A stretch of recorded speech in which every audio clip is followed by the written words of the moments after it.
Bom, vamos fazer aqui o nosso resumão de interpretação de texto, começar com nossa série de resumões de interpretação de texto. E hoje a gente vai falar aí das funções da linguagem. Você que já estudou função da linguagem deve lembrar que são 6 as funções da linguagem na língua portuguesa. Nós temos a função emotiva, que também pode aparecer na sua prova como função expressiva. A gente tem a função apelativa, que também pode aparecer na sua prova como função conativa. Nós temos a função referencial, que pode aparecer como denotativa. A função fática, que pode aparecer como de contato.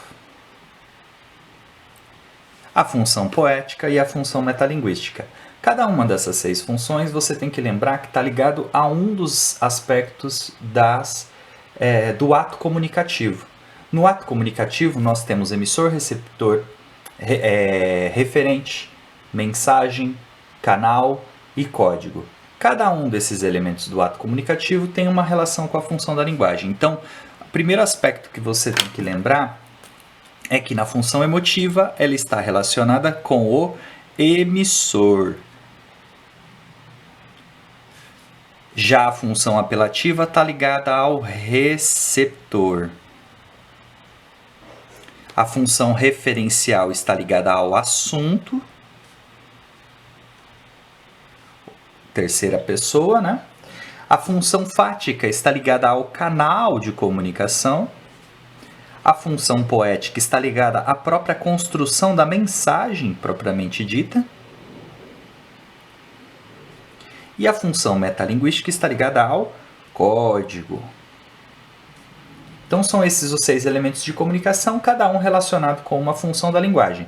Quando o autor do texto quer dar ênfase a um destes elementos de comunicação, ele se utiliza de uma dessas funções da linguagem. É isso que a gente tem que lembrar. Vamos voltar aqui na função expressiva, a função emotiva. É uma função que está ligada ao emissor, portanto ela tem características de primeira pessoa do discurso. Primeira pessoa, então, verbos, pronomes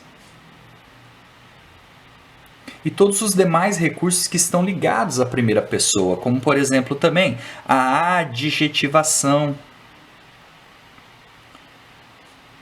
Então, um texto que se utiliza bastante de adjetivos é um texto que geralmente está se utilizando da função emotiva, função expressiva, porque adjetivar as coisas mostra o sentimento do autor com relação àquele assunto, àquele tema com que ele está falando. Por quê? Outra característica do texto emotivo é ele ser subjetivo. Então, textos que falam bastante do sentimento do autor, a maneira como ele interpreta aquilo, a maneira como ele sente aquilo, está ligado à função emotiva ou função expressiva. Você também pode ter nos textos expressivos ou emotivos alguns símbolos que podem estar relacionados com a função emotiva expressiva, como por exemplo, as exclamações, as reticências, são marcas que geralmente estão relacionadas com essa função da linguagem. A função apelativa está ligada ao receptor, portanto, segunda pessoa do discurso. Então, nós vamos ter tanto verbos como pronomes em segunda pessoa. Os verbos, eu vou fazer um adendo aqui importante, porque isso no Enem é bem destacado, em algumas questões também de prova de concurso.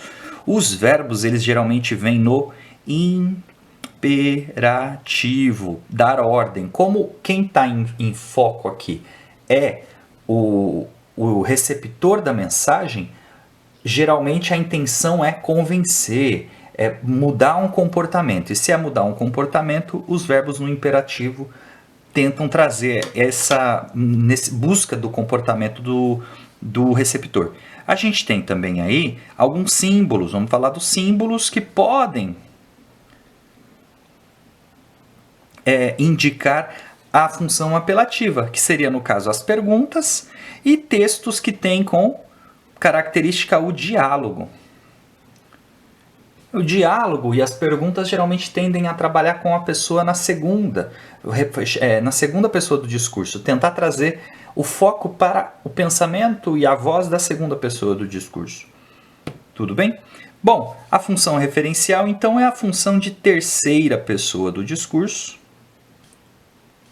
Então os verbos e os pronomes geralmente vêm na terceira pessoa, não só verbos e pronomes, mas aqui principalmente verbos e pronomes. Aqui também, verbos e pronomes, verbos e pronomes. Principalmente. Aqui está lá a sua redação, se você no seu concurso tem redação, ou se você no Enem, no vestibular, vai fazer redação dissertativa argumentativa, ela tem que ter a característica de ser uma função referencial, toda escrita em terceira pessoa. Por isso que não é legal usar perguntas, por isso que não é legal usar reticências, exclamações, nem verbos na primeira pessoa, porque são marcas de outras funções da linguagem. Você tem que ficar aqui porque o foco aqui é o assunto. O assunto pode ser uma ideia, pode ser uma pessoa. Tá certo? Esse texto ele tem a marca de ser o oposto do texto emotivo. O texto emotivo é subjetivo. Esse daqui é um texto objetivo, ou seja, o foco é no assunto, é algo externo ao autor do texto. A função fática é a função que dá ênfase ao canal, é a função que busca manter emissor e receptor conectados. Então toda estratégia do falante, do escrevente, que tende a manter o canal aberto, funcionando, está relacionado com a função fática. Então interjeições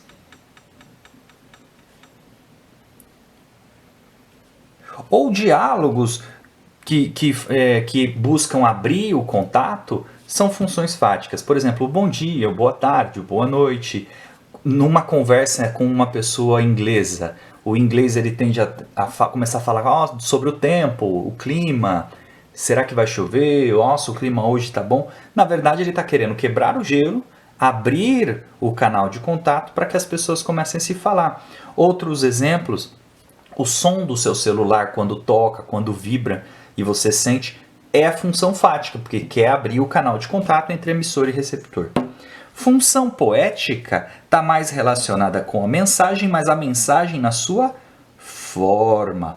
Quando o autor do texto ele se preocupa bastante com a forma do texto, com a maneira como esse texto vai se organizar, você está diante da função poética. Então você tem exemplos aqui, a própria poesia, porque é claro que o autor se preocupa com o conteúdo, com o assunto, com ele, de repente a poesia fala sobre os sentimentos dele mesmo, então eu posso ter mais de uma função no mesmo texto, mas na poesia ele também se preocupa bastante com a forma, com a métrica, com a estrutura. A mesma coisa na música.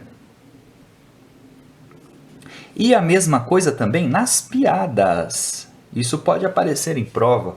Piada, ela tem uma intenção, fazer a outra pessoa rir, fazer o receptor rir. Mas para isso a forma é muito importante para que a piada atinja esse objetivo. Portanto, a piada também tem função poética. E por fim, a função metalinguística, que cai bastante nos vestibulares e no Enem, já caiu bastante na prova da FUVEST, ela está ligada ao código. Então, quando a mensagem, quando o texto como um todo está se preocupando com o código, você está diante da função metalinguística. É o código falando do próprio código.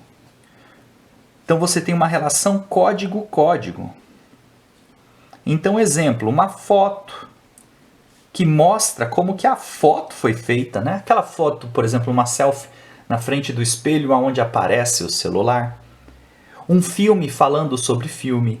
Uma poesia falando sobre poesia. Essa aula é uma metalinguística porque é a língua portuguesa explicando a própria língua portuguesa.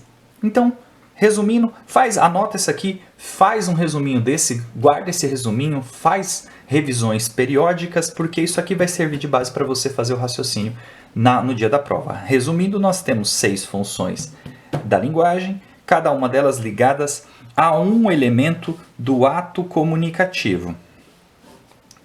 E aí cada uma delas tem suas características próprias e o autor usa essas funções para poder dar ênfase a uma dessas características do ato comunicativo. É isso, até a próxima. Se gostou, curte aí, se inscreve no canal para as próximas videoaulas. Até mais!